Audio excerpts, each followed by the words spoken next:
In this screencast, I'm going to look at the links between the play Jerusalem by Butterworth, which we discussed in a previous screencast as part of a pastoral genre, in terms of the Satyr play. And in terms of this, it's worth reading this screen that's on now just to think about what I'm looking at here. It's a form of tragicomedy similar in spirit to the bawdy satire of burlesque. They featured choruses of satyrs, were based on Greek mythology, and were rife with mock drunkenness, brazen sexuality with huge phallic props, pranks, sight gags, and general merriment. They generally had the form, the characteristics of tragedy, yet they took also elements of the comic form and also the rural setting, which is something that will help us link perhaps in our thinking to the pastoral. Central characters are mythical heroes, and the chorus of a satyr play were satyrs, led by Silenus, an older satyr, and they were generally given to dancing, drinking, whoring, and use of low language in wild banter. And they were designed to alleviate the tension of the true tragedies. It's not to say they didn't carry a message, but the idea was that having sat through 3 tragedies in a row, the next play should be one that perhaps picks up some of those tragic themes and explores and explodes them perhaps with laughter. If you're not sure exactly what a satyr is, a satyr, follower of the god Dionysus, often portrayed with a huge phallic member, cloven hooves, goat-like creatures, little pointy beards and so on. Now, when I say that it has the structure and characteristics of tragedy, what do we need to see? For tragedy, we need somehow to see a downfall of one of high status, and that downfall needs to be inevitable. We need to see the flaw of that character, the flaw that the character himself or herself cannot see. And the audience should also be learning through watching the suffering of the character. This idea of patein mathos was a key to Greek tragedy, the idea that we learn through suffering. So already we need to be able to think, and I'm assuming when you're listening to this that you are familiar with the play.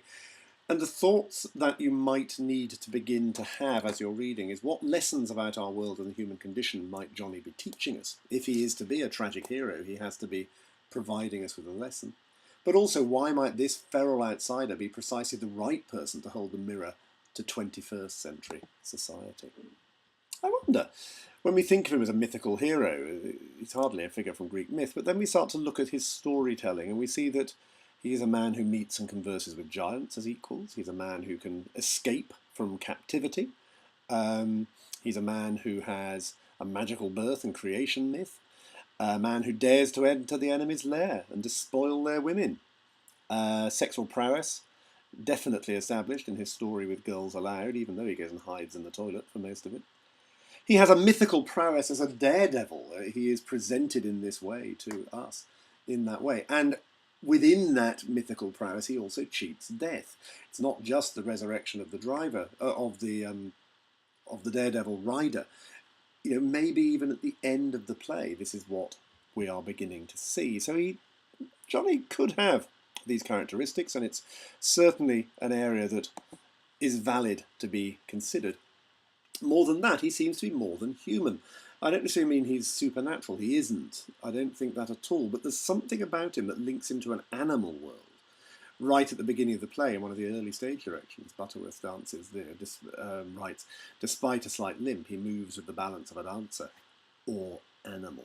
And it's so important, that placing of animal last in that stage direction in that way. When these are all actually on pages 9 and 10 of the play, you know, he cools down by sticking his head in a trough. His breakfast of milk, vodka, speed, egg in a pint glass, which has been full of yellow gunk and recent cigarette ends, is hardly a human breakfast. He gives, having taken it, a long feral bellow from the heart of the earth. And here, just as he will throughout the play, when Rooster describes himself as being a heavy stone, or links himself and his forebears to the granite stones that he describes lying around the countryside, in which in a later talk I will link to the sarsen stones that are so prevalent throughout northern Wiltshire, seems to suggest somebody who is more than just a plain human.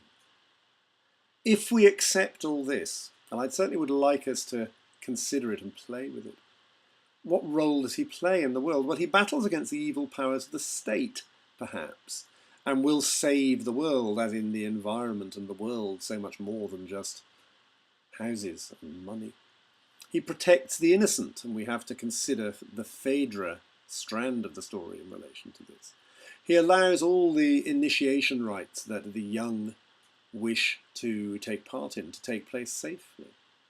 He somewhere seems to exist on a liminal boundary between the human world and the superhuman, the more than human. And he presents an alternative vision of society, and therefore an alternative vision of mankind within this play. If we are accepting that we need to consider the satyr play at all, and I would like us to, then we look at the chorus. The chorus are meant to be led by old Silenus, and we instead have Ginger, this strange character. He's much too old to be part of this group. That's made very clear as the play continues. In the end, Rooster has to send him away. You could say that it's cruel, but actually he's probably saving Ginger. Ginger spends the entire play clutching at memory and trying to relive the glory days of his youth. He's often supported by the satyrs in terms of the others due to his age and his drunken state. This is what Silenus should be. And again, here we see a slight difference. Ginger is not really supported by the others. Actually, he seems slightly rejected by the others, particularly at the beginning of the play. Silenus is also meant to be wise. I'm not sure that we would find that in Ginger, but it's worth considering. The satyrs themselves, the young followers of Dionysus, are usually male, although satyresses were invented, a later invention. And they're interested in drink and sex, and have this huge phallic depiction in all art, which seems to me to be pretty much what we get around the campfire, as it were.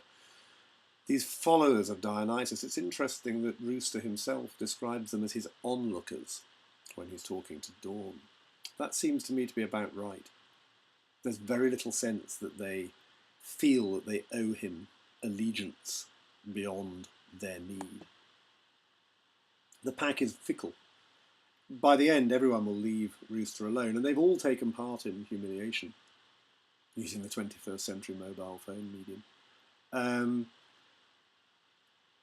And at the end of the play, as Pan, Dionysus, and then I say Christ faces his end, even Silenus will be driven away. And I don't want people to start to read too much into this idea of Christ, but it is there, I think, without any doubt, in the sense that Johnny has a virgin birth myth, and he also has a resurrection myth. If this is the case, then we need to think whether we can find any other Christian messages in Johnny, or anti-Christian behaviours, shall we say, in the authority of the state. The idea that Johnny allows the children to inhabit his world might well be something that you want to explore in the context of suffer the children to come unto me, and the Pharisaical objections, as it were, to much of what Christ tried to do. At the centre of his character, and we can't escape this, and we need to think about it now, is whether Johnny is a protector or an abuser. There's no doubt that Phaedra is 15. She's been missing for a week. She's also living in Johnny's caravan, we eventually discover. However, her stepfather is implicated by Johnny in abuse of the girl. There's no two ways about that. We see it on pages 80 and 81. Around Phaedra, Johnny seems to be an innocent. I don't expect nothing from you, fairy, he says. He seems ill at ease when asked to dance with her. In their conversation at the end of Act 3, Phaedra is the one who is, if you like, controlling that conversation. Is he protecting her? He may well be, but there's no doubt that under societal norms, Johnny must be the abuser because the girl is under 15. Troy, even though he himself might be the abuser, will seek vengeance on this character who is whatever else, an outsider, the Jippo, the ogre who lives in the woods. This is an area that is far too complicated to be summed up in a single answer, and it's an area that you need to be thinking about. Just before we leave Pan and Arcadia and Dionysus and all this, the Peter Pan idea of Johnny is something, again, that I'd like you just to be thinking about. He never seems to age, he seems youthful and strong despite being 50. He's surrounded by lost boys, he lives in a world of adventures where he battles time, literally, first word of the play, time. Implacable enemy in Captain Hook, if he's Peter Pan, well, for Captain Hook, read Fawcett. He'll be left alone when all the children return home as well at the end of Peter Pan. Peter Pan is a very sad story. Pan is deserted as the children return home. We need to see how these ideas may surface in the play. With all that in mind, it's time to conclude and wish you the very best of luck as you continue your studies of Butterworth's Jerusalem.